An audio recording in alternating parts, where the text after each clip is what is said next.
Сәлем достар, привет друзья, мерхаба arkadaşlar. Каналыма қош келдіңіздер. Мен Айнұр. Бүгін мен сізге үйде тістерді қалай тез ағартуға болатынын көрсетемін. Маңызды кездесу алдында 5 минутта тісіңізді ағартатын паста. Сонымен ең алдымен бізге бір шай қасық тіс пастасы қажет. Бренд маңызды емес.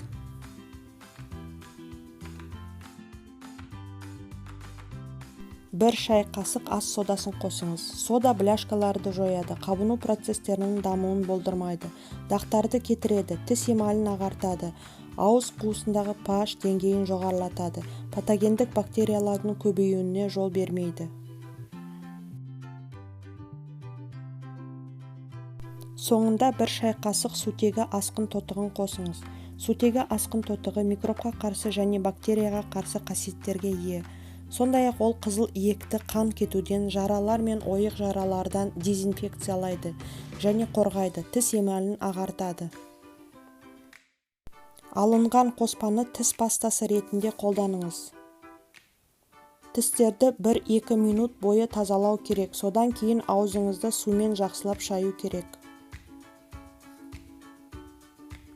Жақсылап араластырып аламыз. Бұл пастамен тістеріңізді аптасына 1 рет тазалауға болады.